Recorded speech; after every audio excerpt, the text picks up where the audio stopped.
Hello friends, Umiya ફૂડમાં તમારું સ્વાગત છે। તો આજે આપણે બનાવીશું રાજસ્થાની મલાઈ પ્યાજ। તો મલાઈ પ્યાજની સબ્જી એકદમ સરસ બને છે અને ફટાફટ બની પણ જાય છે। તો ચાલો શરૂ કરીએ। તો મલાઈ પ્યાજ બનાવવા આપણે એક કડાઈમાં 1 મોટી ચમચી જેટલું તેલ એડ કરીશું। એમાં આપણે થોડી રાઈ એડ કરીશું, સાથે આપણે અડધી ચમચી જીરું એડ કરીશું। રાઈ જીરાને તતળવા દઈશું। તો રાઈ જીરું તતળવા લાગી છે। હવે મેં પ્યાજ લીધી છે 3 મોટી પ્યાજને આ રીતે આપણે સ્લાઈસ કરેલી છે। એક એક આ રીતના સ્લાઈસ અલગ કરી લીધી છે। તો મેં 3 પ્યાજ લીધી છે, એ આપણે એડ કરી દઈશું।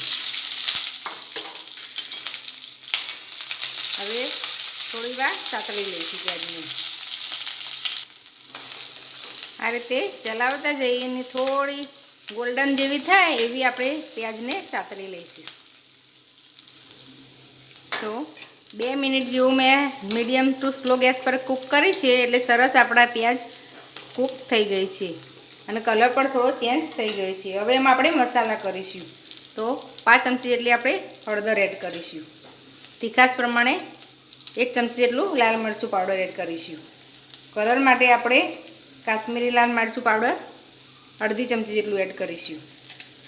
સ્વાદ પ્રમાણે આપણે મીઠું એડ કરીશું। ગરમ મસાલો એડ કરીશું 5 ચમચી જેટલું, અને કિચન કિંગ મસાલો ઓપ્શનલ છે, એ પણ 5 ચમચી એડ કરીશું। હોય તો એડ કરવાનો, નહીંતર ચાલશે। બધું સરસ મિક્સ કરી લઈશું અને મસાલાને આપણે અડધી મિનિટ સાતળી લઈશું। તો મસાલો સરસ સંતળાઈ ગયો છે। હવે મેં અહીંયા જે ફ્રેશ મલાઈ આવે છે, એ જ દૂધની આપણે ગરમ કરીને ઉપરથી આવે એ જ મેં લીધી છે। અડધો વાટકી જેટલી મલાઈ લીધી છે, એ આપણે એડ કરી દઈશું।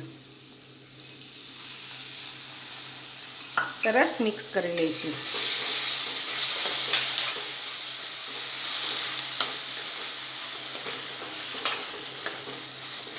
હવે વધારે કૂક નથી કરવાનું, આપણે આ રીતે આપણે અડધી મિનિટ સાતળી લઈશું।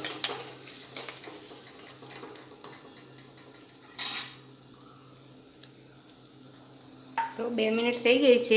હવે આ રીતે આપણે થોડી વાર ચલાવી લઈશું। હવે એમાં આપણે થોડા દાણા એડ કરી દઈશું।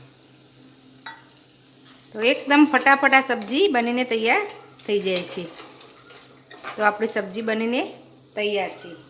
હવે આપણે સર્વ કરીશું। તો આપણે એક પ્લેટમાં સર્વ કરીશું। જોઈને જ ખાવાનું મન થઈ જાય એવી એકદમ યમ્મી એવી આપણી આ રેસીપી તૈયાર। ઘરમાં કોઈ શાક ના હોય, આ ચોમાસાના સમયમાં શાકભાજી ઓછા હોય છે, તો તમે આ રીતે આ શાક બનાવી શકો। તો તમને નજીકથી બતાવી દઉં, જોઈને જ ખાવાનું મન થઈ જાય એવી મલાઈ પ્યાજ રેસીપી તૈયાર છે। તો તૈયાર છે આપણી રાજસ્થાની પ્યાજ મલાઈ રેસીપી। જો તમને આ રેસીપી ગમી હોય તો મારા વિડીયોને લાઇક, શેર અને મારી ચેનલને સબસ્ક્રાઈબ જરૂર કરજો। ફરી મળીશું આવા નવા વિડીયો સાથે। ધન્યવાદ।